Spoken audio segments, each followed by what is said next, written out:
नमस्कार दोस्तों, आज का अपना टॉपिक है मैदान। आरएस प्री और मेंस दोनों में आता है मैदान। तो थोड़ा हम इसकी डीप एनालिसिस करेंगे। तो देखिए, जो मैदान है यह पृथ्वी के धरातल पर तृतीय क्रम के सबसे सरल उच्चावच व निम्न भूभाग है। ठीक है, ये तृतीय क्रम में आते हैं।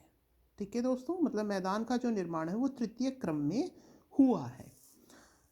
अब जो मैदान है यह विश्व का तो 41% भूभाग कवर करते हैं और भारत का 43। ठीक है, विश्व का तो 41% जो टोटल भूभाग है उसका मैदान है और भारत का जो टोटल भूभाग है उसका 43% क्या है दोस्तों, मैदान।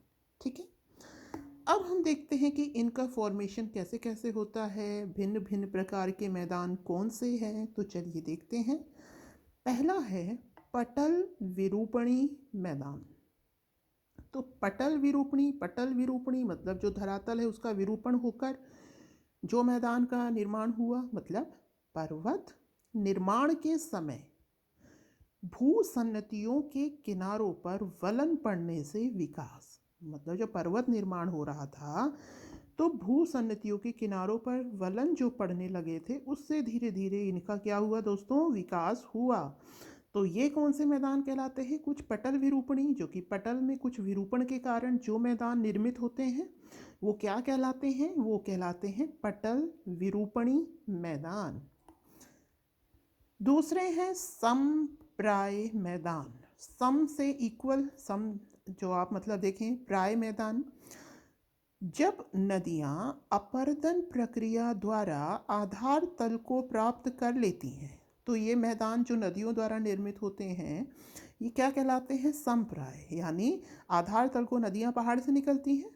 ठीक है, अपरदन प्रक्रिया द्वारा धीरे धीरे आधार तल को प्राप्त कर लेती हैं। तो ये जो निर्मित मैदान है ये क्या हो जाएंगे? संप्राय मैदान।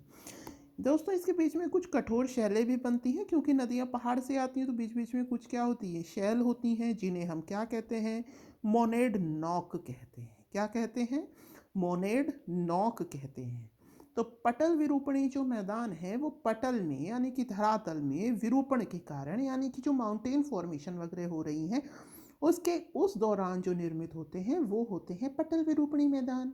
समप्राय मैदान, जब जो नदियां हैं वो पर्वत से धरातल पर आकर के अपना आधार तल को जब प्राप्त कर लेती हैं तो इस प्रक्रिया के दौरान जो मैदान का निर्माण होता है वो दोस्तों क्या कहलाता है? संप्राय मैदान कहलाता है। जैसे कि मोनेड नॉक इसमें पाई जाती हैं कठोर शैलों के रूप में।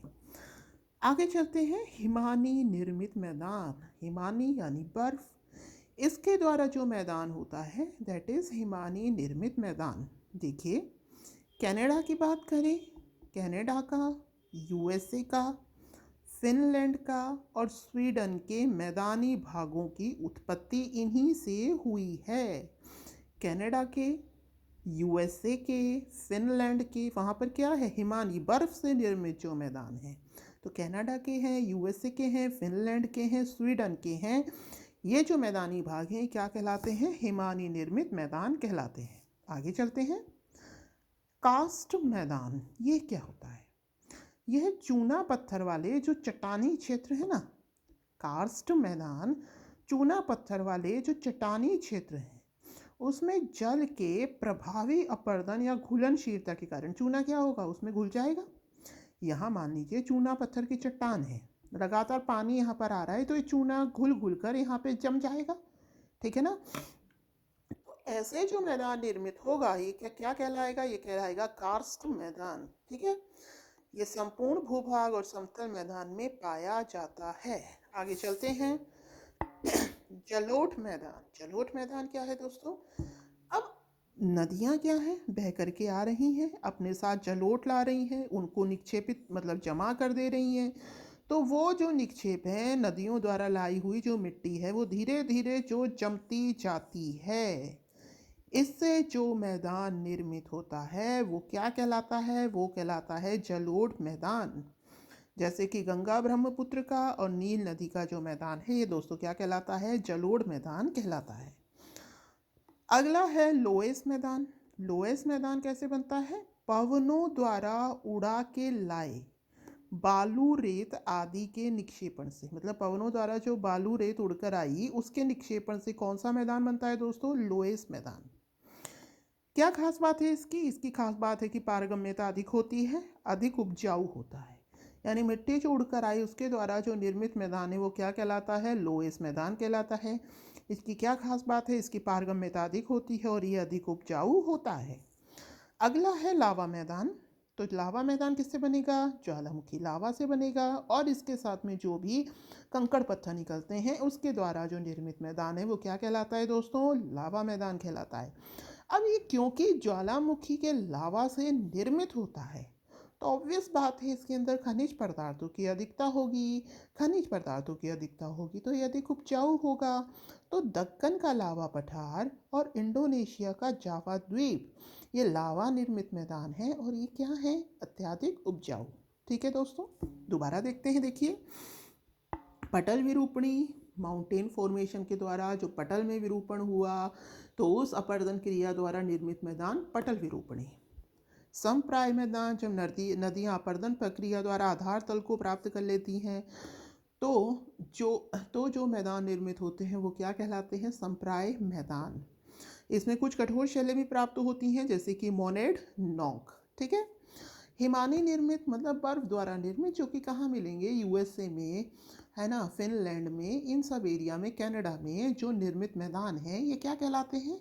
हिमानी निर्मित मैदान। आगे है कास्ट मैदान, मतलब चूना पत्थर की जो शैल जहाँ पर होते हैं, ठीक है, चट्टानें जहाँ होती हैं वहाँ पर जल से क्या होता है? उसमें घुल जाते हैं और मैदान का फॉर्मेशन हो जाता है और ये मैदान क्या कहलाते हैं? चूना पत्थरों से बने हुए कार्स्ट मैदान कहलाते हैं। ठीक है। आगे है जलोढ़ मैदान। नदियों द्वारा जो लाए गए निक्षेप है उनके जमा से बनने वाले ये मैदान जलोढ़ मैदान कहलाते हैं, जैसे गंगा ब्रह्मपुत्र का मैदान, नील नदी का मैदान। ठीक है दोस्तों। लोएस मैदान, ठीक है, लो एस से ऐश मान लो आप, राख यानी कि धूल, यानी कि पवनों द्वारा उड़ा कर लाए गए बालू और रेत आदि के निक्षेपण से बनते हैं। अब बालू रेत की पारगम्यता क्या होगी दोस्तों? अधिक होगी, इसलिए क्या होते हैं? अधिक उपजाऊ होते हैं। आगे है लावा मैदान। लावा मैदान किससे बनेंगे? ज्वालामुखी लावा से और इसमें जो और उद्गार निकल रहे हैं कंकड़ पत्थर उसके जमाव से। इसमें दोस्तों खनिज पदार्थों की अधिकता होती है, इसके कारण ये उपजाऊ होते हैं। दक्कन का लावा पठार और इंडोनेशिया का जावा द्वीप ये इसके एग्जाम्पल हैं। दक्कन का लावा जो अपने इंडिया में है, पेनिनसुलर में एरिया में, और उसके अलावा इंडोनेशिया का जो जावा द्वीप है वो इसी के ही उदाहरण हैं। तो उम्मीद है आपको मैदान समझ में आए होंगे। चैनल को सब्सक्राइब कीजिएगा, वीडियोस को शेयर और लाइक भी कीजिएगा जिससे कि मुझे और बनाने का मोटिवेशन मिले। तो नेक्स्ट वीडियो तक के लिए धन्यवाद and have a nice day.